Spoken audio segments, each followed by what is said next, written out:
Assalamualaikum warahmatullahi wabarakatuh. Palawargi kaum dangu anak kusim kuring di pika cinta manga orang teraskeun deui ieu dongeng anu judulna Berit Bodas. Dina waktos ieu inca ka bagian 25. Wilujeng manteng wae, wilujeng ngadangukeun ulah ila channelna di subscribe. Hatur nuhun wilujeng ngadangukeun. Si Jendil masih kene cangcaya jero turun tuluy ngaleos rek ngayakinkeun kana omongan si Taslim. Barang tepi ka imah Aki Wiranta nyawe geuning loba jelem. Harita si Jendil tekuk si punten kanu araya kalacat we unggah kebat ka jero. Kasampak Aki Wiranta nu geus ngabanusan teh keur pada ngarariung ku tatanggana. Geus kitu mah kakara si Jendil percayaeun gek manehna diuk ngareneng jeung si Taslim. Inna lillahi wa inna ilaihi raji'un. Hampura kuringki teu sangka teuing we Aki baris ningalkeun si horeng Aki nyari terek balik ka Sukabumi teh. Nyaeta marek balik anu moal bisa panggih deui jeung sararea meurnu. Hampura kuringki moga-moga Aki mulang ka alam barjah masing ditarima iman Islamna. Dihampura dosa perdosaan Aki gede nu leutik kalawan dilegakeun dicaangkeun di alam kuburna. Oge ditempatkeun tempat anu mulia mungguh Allah Aki. Kitu gerantos hate si Jendil bari carindakna. Ngarasa sedih bari teu disangka-sangka Aki Wiranta rek maot. Ret si Jendil ngareret ka saurang lalaki tatangan Aki Wiranta sarta nanya. Kang ari Cisarti geus aya ngabejaan acan? Geus bieu ku barudak tapi luka teuing rek ka dieu luka moal. Sabab Nyi Sarti keur aya nu karasa cenah. Ngan luka teuing ai salakina mah. Sabab di japejaan ge ku barudak teu nemalan-nemalan acan. Tema tatangana Aki Wiranta. Kira kowe tu Kang Inon teu ka dieu onaman mah kos selain kolot we selain ka kolot. Cek Taslim siga nu keheul. Nya lamun teu ka dieu mah geus urang urus ka sararea atuh samalah ayeuna urang mandian heula. Cek si Jendil. Pok saurang lalaki tatanggana keneh Aki Wiranta nanya demi katelahna sarkosi. Oh, teu naon rek dimandian heula oge. Ngan di mana geus meunang ngamandian ulah waka dibungkus sok sumawona tuluy dikubur ayeuna mah. Tunggukeun nepi ka pukul 10 telatna pukul 11. Lamun si Inon eueuh bae nepi ka pukul 11 purung urang kubur. Tapi kumaha sararea satuju henteu? Cek sarkosi nanya heula. Kana pamadegan sararea celengkeung si Jendil meh bareng jeung si Taslim pangheulana nemalan. Nya lamun nepi ka pukul 11 Kang Inon eueuh bae mah atuh terus we urang kuburkeun kuring tong jawab lah. Pokna. Atuh geus kitu mah layon Aki Wiranta digarotong ku opatan dibawa ka pipireuh imah. Harita geus nyampak cai aya sababaraha emer jaba jolang opat siki parinu. Atuh gebog geus sadia teu hararese terus we dimandian.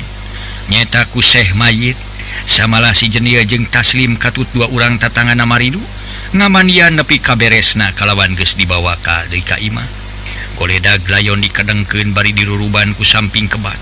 Sedeng dua urang lalaki keur nyadiakeun pibungkuseun. Geuning eta kabeneran geus aya boehna mang? Cek Taslim. Kanu keur ngatur-ngatur boe. Lah nya eta jang lamun dipikir ku salancar mah. Keur mang teh lain ngupat malaikat. Kamari mang pareng ngaliwat ka dieu tas ngaladaun cau. Kasampak Aki Wiranta keur ngajejentul dina golodong. Nya manehna teh ngagegero ka mang gancang ku mang disampeurkeun kalawan ditanyakeun maksudna. Pokna teh menta dipangmelikeun boe 10 meter bari ngasong-ngasong duitna. Atuh mang teh samemeh narima duit teh ngahuleung heula. Umang ditanyakeun keur saha Aki meuli boeh teh mana teh? Keur sadian Aki bisi dimangsakeun rumpak caringin beurang peuting jeung ulah ngabarubahkeun kanu jadi incu. Aki boga duit pamere-pamere ti barudak di dieu cenah sok dikumpul-kumpul. Geus kitu mang teh tuluy wirid ka pasar meuli boeh 10 meter. Aya sesana 600. Dibikin teh teu daek narima anggur disasepkeun kana pesa kampret mang majarkeun teh. Lain muluhan tapi ngajimatan cenah ka ilaing kitu. Nah ari tadi waktu mang rek katampian ngadenge beja Aki Wiranta maot. Sakedapan mamang teu percaya atuh barang dibuktikeun ka dieu nya we nyampak keur dising hareupan ku ti luar. Ceuk nu ngatur-ngatur pibungkus. Lain ku kitu sigana mah moal aya we samodel Aki Wiranta. Siga nu geus nyaho baris balik ka alam barjah pokna deui. Nya eta tuh mang kuring ge da teu nyangka satungtung buuk. Aki Wiranta bari samaot poe ieu. Bari ka kuring mah jeung ieu ka Taslim. Kamari nyaritakeun rek balik ka Sarakan nya teh ka Sukabumi. nyawerek balik kasarakan teh bari cek Aki Wiranta poe Salasa si orang geus mere beja ngan kuring we nu belegug cek si Jendil bari terus teu boleh carindakna teu karasa nyerelekna waktu teh para wargi harita geus panceg ka pukul 11 layon geus dibungkus rapih malah geus disalatan sedang Inon jeung pamajikanana disusulan deui ge waleh teu datang atuh ku dasar kitu masih Jendil jeung Taslim mitah tuluy dikubur harita keneh kalawan manehna rek tanggung jawab lamun teh ama Inon jeung pamajikanana nalegor komo si Taslim katingalina bangun anu nafsu make kukubuk segala pokna teh di mana Inon ngambek bari kumaha engke sanajan ngajak liwat ge moal burung di ayonan geus kitu maregeyeng opat urang barudak ngora keneh di antarana para wargi si Jendil si Taslim jeung dua urang tatangana Aki Wiranta milu ngagotong terus aringit ka astana nu pernahna teu sabara jauh kalawan dijajabkeun ku tatangana kolot budak awewe lalaki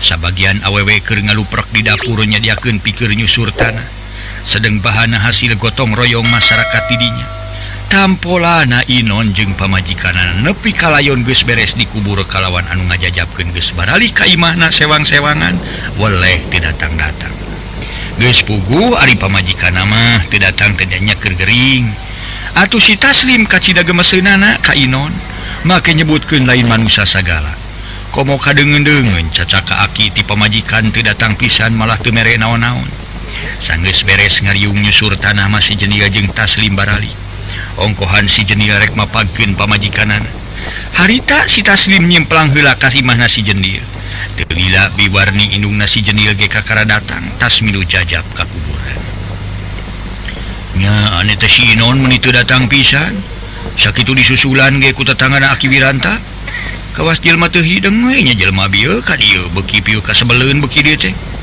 batur ge kasebut jelma beunghar teu kitu-kitu teuing samodel si bawalak kasebut nu jadi Aki maot teu datang pisan da eta meureun sieun olok ngarasanan nya ari manehna moal modar kitu rek nurutan samodel orai megar si Taslim siga nu ngageremet keheul ka Inon lah keun bae jang Taslim tong jadi pikiran teuing barina oge bisi manehna aya kepentingan nu teu bisa dituna atawa keur aya nu karasa dina awakna meureun cek biwarni siga nu mangeunangkeun ka Inon dumeh eta manehna tas ngalaksanakeun sakumaha panitah Inon kudu babakti sasajen tiap malam Salasa Jumaah bari peuting tadi biwarni ngadenge soratan pajirim nyebutkeun pakaiana baris mulus nya seribu kali aya kepentingan ieu mah tak naon atuh salol mah da teu jauh atuh bi komo kawas batur boga kula warga di kota ge sok rajeun datang di bejaan mah ieu komo kasebut nampe ukur kahalangan ku kebon awi moal setengah jam atuh ngageledeg ge eta mah jelema gebleg we batur ge nu jaregud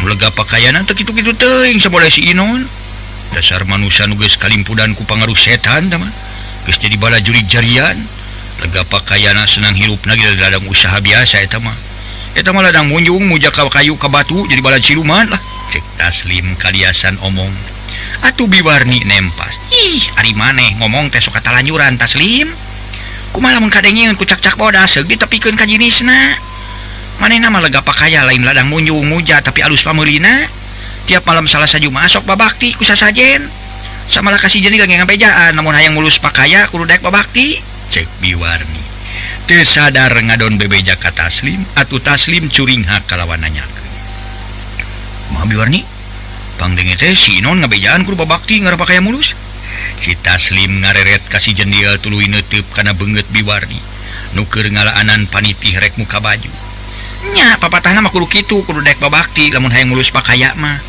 kitu maksudna teh temal biwarni si Jendil rada bareureum bari ngabalieur sabab indungna ngabejakeun sakumaha papagah Inon bener Nil si Inon nitah ka maneh Taslim nanya kalawan ngareret ka si Jendil nya nyarita mah kitu tema si Jendil terus terang diturut ku biwarni si Taslim ngareret ka biwarni puguh we diturut mah samalah peuting tadi ngamimitian ibi ngayakeun sasajen tema biwarni terus terang cing sugan aya keneh sasajena kuring ilikan tu bi kuring rek nurutan naon rupa-rupana kira itu aya keneh di dapur tadi geus diangkat ku ibi ka pipir koloyong biwarni ka jero bari nyampaikeun baju kabaya terus kebat ka dapur nyokot urut sasajen di wadahan kana cecempe teu lila norojo deui ka tepas tah nu kieu sasajen mak lim Biwarni nuna cecempeh anu dieusi keneh kusa sajen geus acak-acakan dukaku anjing dukaku ucing kitu deui pare 7 ranggeuy paburaset.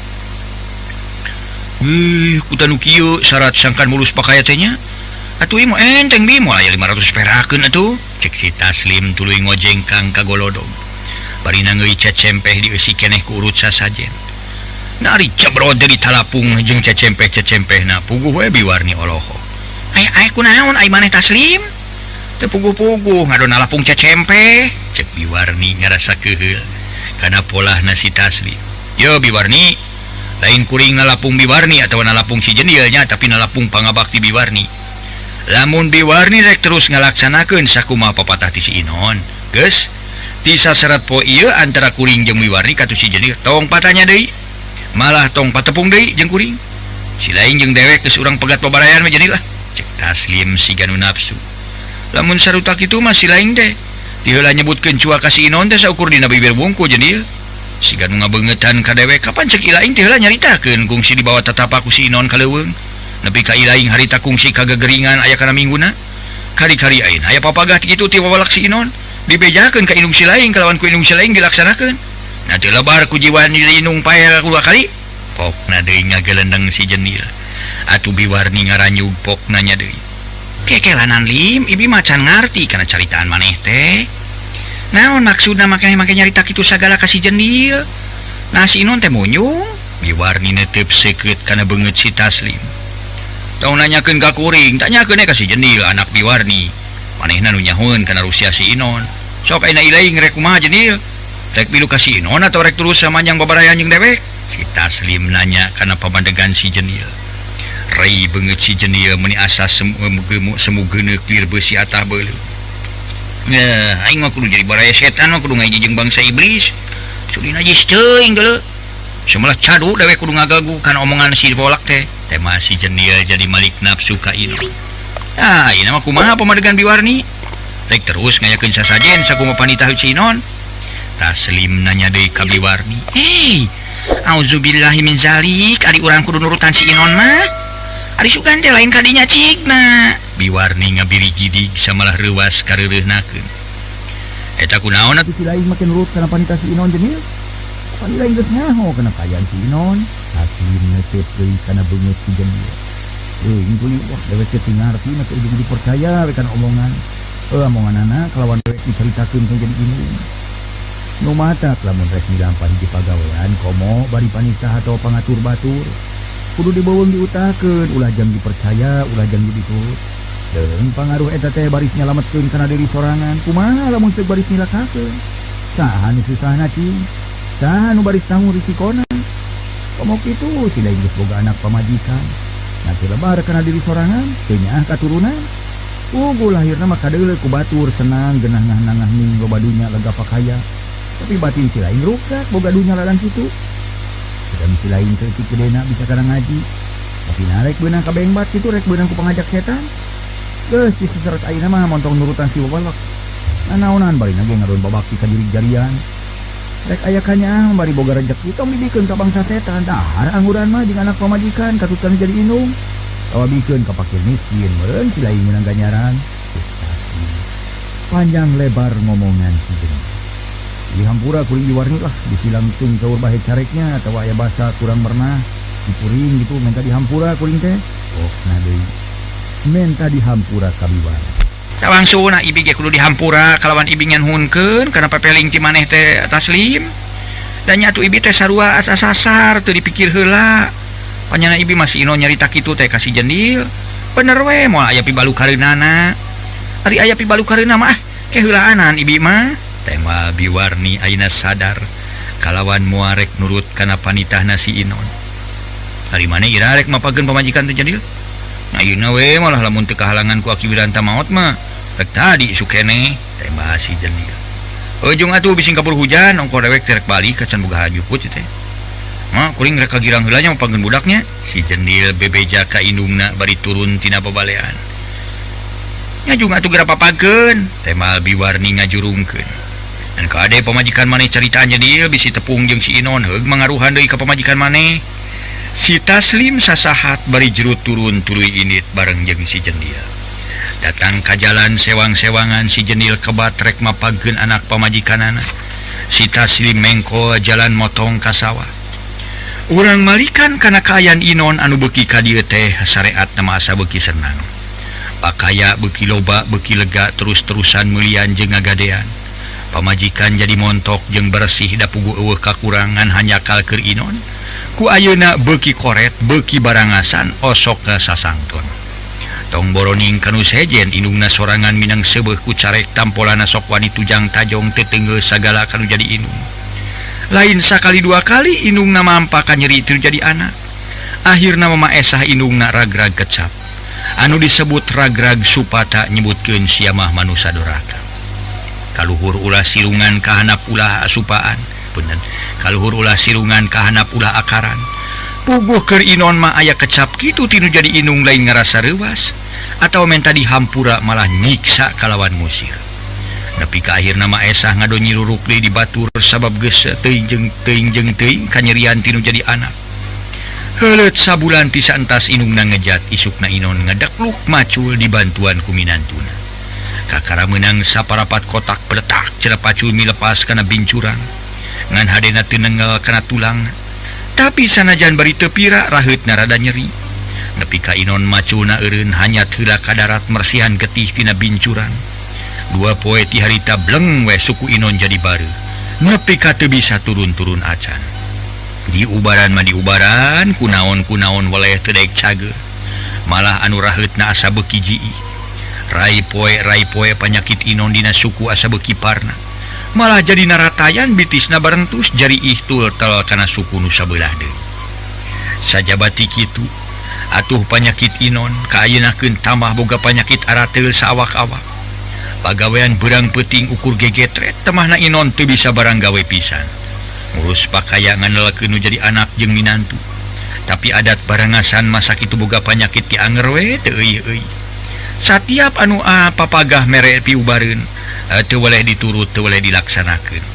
Tapi anger teu daek cager nu kaci dari puheuna mah dibere panyakit ararateul. Lila-lila beungeut nage koromod kulit malalekat siga kesre.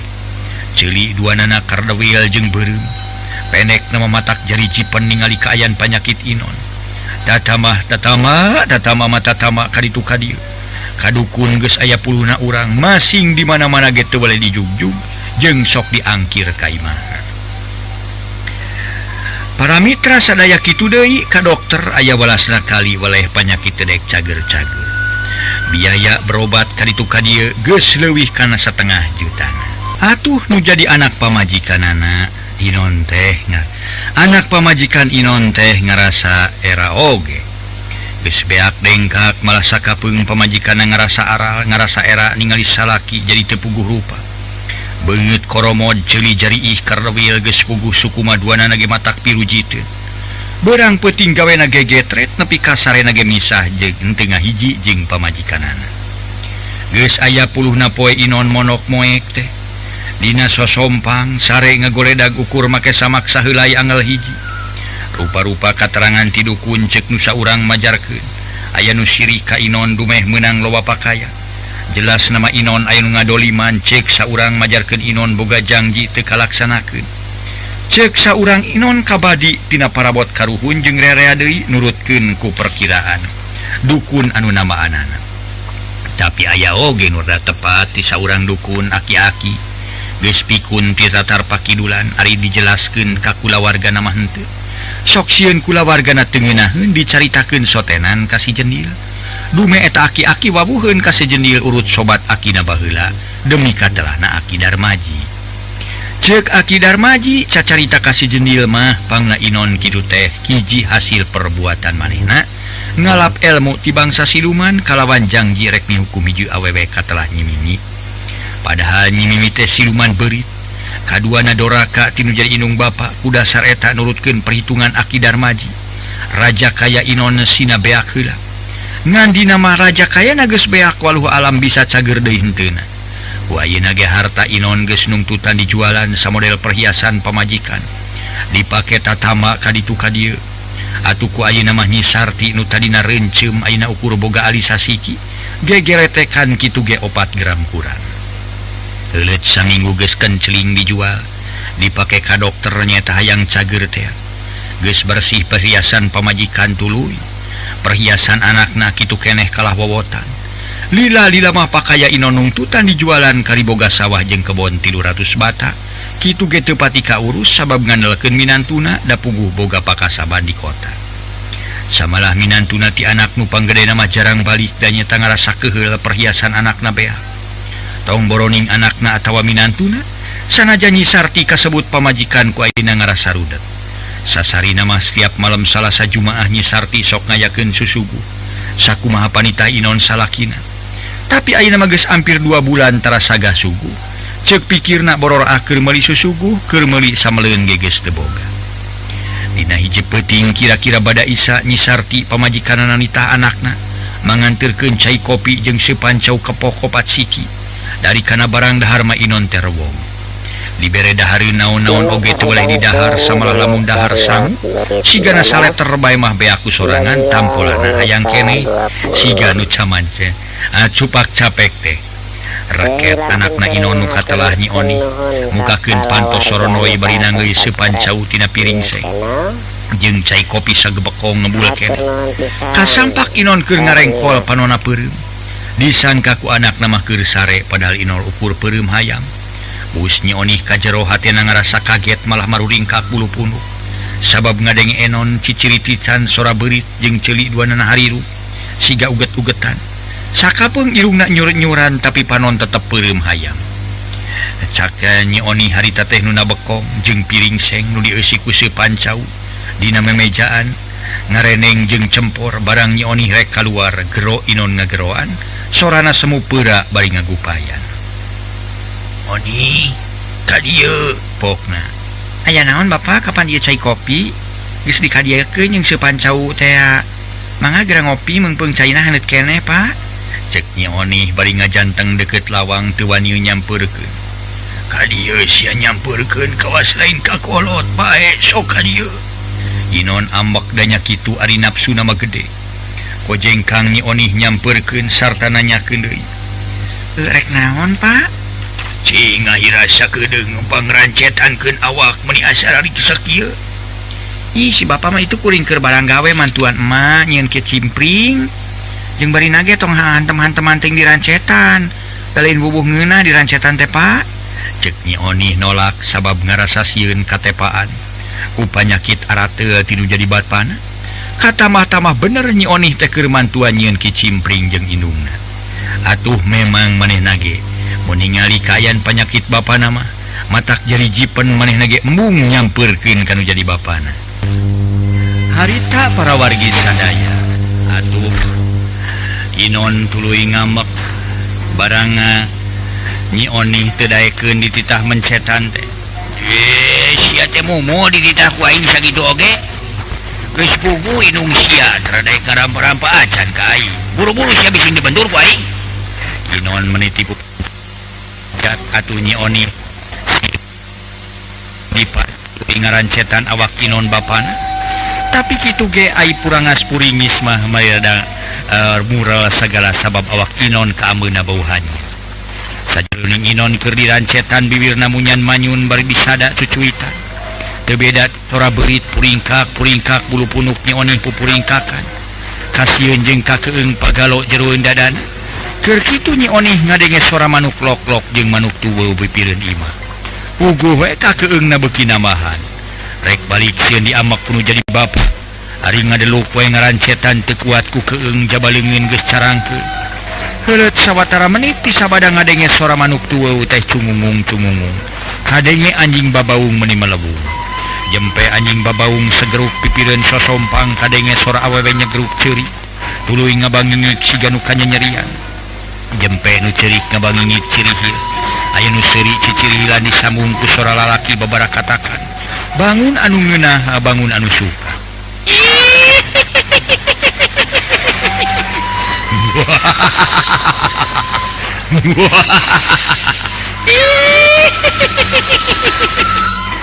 teu matak aneh lamun ceuk Nyi Oni ngalenyap harita gentak ngurejat samalah rek ngajerit sungutna geus muka ngan kaburuku Inon dibekem kalawan diomongan taksiran Inon ge sieun. Jembe si Oni montong ngajerit sia. Cek Inon make nyebut sia segala.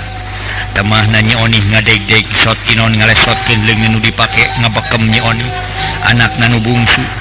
Geus dilesotkeun mah Nyi Oni teu mikirkeun naon-naon ngan peretak we lumpat. Meuni teu sirikna ti babaranting tina bakating ku sieun ngadenge sora awewe cicirihilan jeung sora lalaki babarakatakan.